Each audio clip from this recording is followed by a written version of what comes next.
All right, Anthony Davis, I've known you for nearly a decade out of that Northeast corridor. How'd you originally get connected with us here at Safe Haven? Actually, August was my ninth year with the company. 9 years ago, a friend of mine's reached out. Her name was Rachel. She told me about this opportunity here at Safe Haven, knowing that I was ready to look for something where I can kind of create my own worth. So her selling point to me was, you can make $3,000 a week, right? Knowing that I was money driven. So I did what any normal human being would do, which was completely ignore her because I thought she was full of crap. Right. So fast forwarding a little bit, her now husband, he basically said, listen, work with Rachel, you can make a lot of money. He was managing parking lots. So he's not the type of guy to lie to me. He's like, Rachel makes more money than him, and he was doing a good living. I said, you know what? I'm going to take the chance. I'm going to come on Safe Haven. And I've been here ever since. What was your background? What was your history in prior to getting onboarded here with Safe Haven? So I was a correctional officer. Did that for 8 years. Talk to me a little bit about that. So I know early on in our relationship, you talked a lot about working overtime, 60, 70, 80-hour weeks to try and increase your income. Talk to me a little bit about what the differential has been between working as a CO rather than coming on board here in a commission-based opportunity. Obviously, taking a chance on coming here, we're a commission-based organization, but I knew what my capability was, right? I didn't really know the company at the time. I just knew that I would take the word from a friend of mine's and then apply it with my work ethics, my passion, my drive, etc., so that I can get the end result, which was, flexibility with time, Sure. increase in revenue, et cetera, et cetera. I worked in law enforcement. I worked 7 days a week. I worked 13-hour shifts just to pay bills, and realizing that there had to be more to life than just that, just killing yourself just to be able to pay bills, be miserable, etc. So coming on to Safe Haven, it was night and day difference. Mm-hmm. I remember my hiring manager at the time asked me what I wanted to make. And I know most people always give the generic responses, hey, I just want to make six figures, right? But I was Sure. I was honest and truthful in what I was looking for within the company. And I told him, I said I was just trying to make $80,000 a year, which was a little bit more than I was making before. But I also wanted weekends off. I was looking for that work-life balance. And he kind of chuckled a little bit and basically told me that he doesn't even get out of bed for anything less than six figures.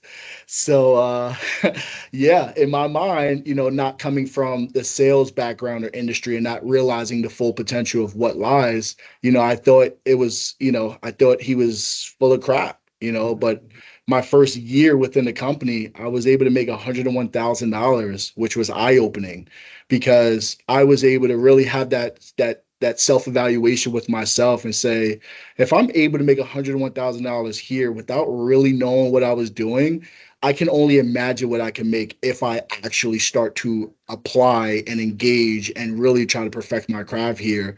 And then it really was just that sky was the limit. Absolutely. You talked about passion, grit, determination. A lot of those factors played a huge role in your success with the company. Obviously, onboarding is a relocation manager, or for those that aren't familiar with that, a sales representative, kind of that entry level position. Talk to me about the progression and growth that you've seen over the past 9 years. I had a vision, right? I had a goal and I knew where I wanted to be. I was in a position where I was basically running the office when my manager, who was my friend who came on board, you know, I appreciate the opportunity of her bringing me here, but the reality was, I did everything. I did the training, I did the hiring, I did the firing, I led the office in sales, and I was okay with that. Most people wouldn't be okay with that because obviously you're not getting compensated as such.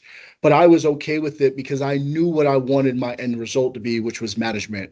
And I utilized that platform exactly as that, as a platform to perfect my craft, to get good at training, at interviewing, at firing, at doing all of these things because this was my opportunity to mess up. I can mess up, I can make mistakes, I can correct them, but the eyes weren't necessarily on me, they were on the Sure. manager. Yep. Right. So I was able to do all of these things and build my skill sets and understanding of the business so that when it was feasible for me to take over my own office, there was no hiccups, there was no learning curves. I was literally Mhm. just able to hit the ground running, which in hindsight I actually did, you know, within my first month of being a branch manager, we broke company records at that particular time, doing 71 installs my first month, which is obviously good.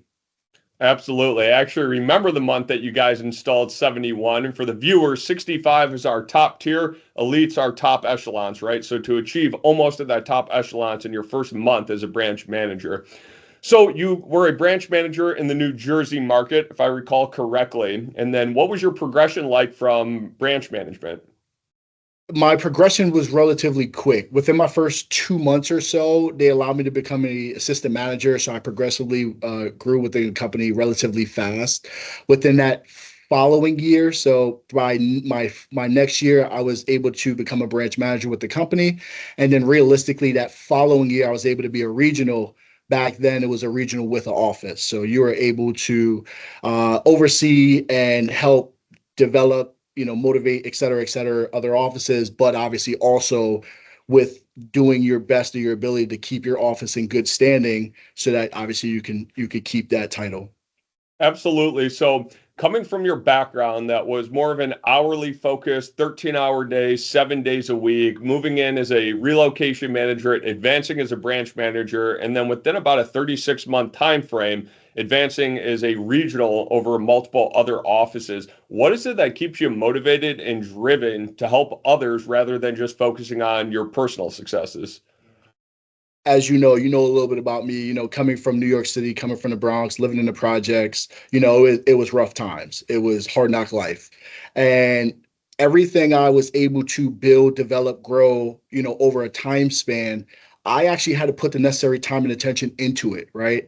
I didn't have someone that says, this is what you should do, this is what you shouldn't do. I Sure. didn't have a necessary role model per se. So I had to become that role model for myself. So now, fast forwarding where I'm in a position that I can help others, that's really my main goal is to just really help others, be accessible, being able to show them, what to do, what not to do. Because, yeah, it's great learning from your own mistakes, especially if you do learn from them. But the best is when you're learning from other people's mistakes. Yep, you don't And have to make them yourself. exactly, exactly. Absolutely. Well, fantastic. Well, obviously, 9 years in, creeping up on that decade, that big old trophy that you've seen pictures of. I got to ask you, what do you think it is that's kept you around for so long? Is it the financial aspect? Is it the freedom aspect? What is it that's kept you pushing for nearly a decade here with us? That's a broader answer, right? I mean, there's so many different variables in place that obviously keep me anchored here. Obviously financially, Safe Haven takes tremendous care of me and my family. In regards to flexibility, they're extremely flexible with my time.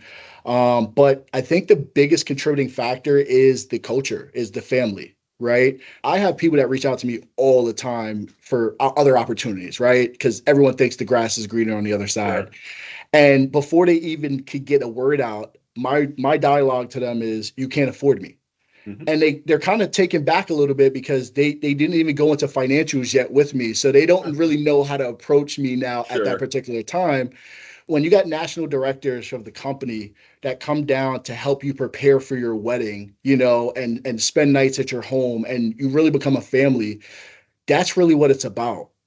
So yeah, I could possibly go to another job, make a good living, but at the end of the day, you don't have that family, that togetherness anymore. You just become a number. And like I just said, other organizations where you got the higher ups that don't even know who you are, from the person who started yesterday, Sure.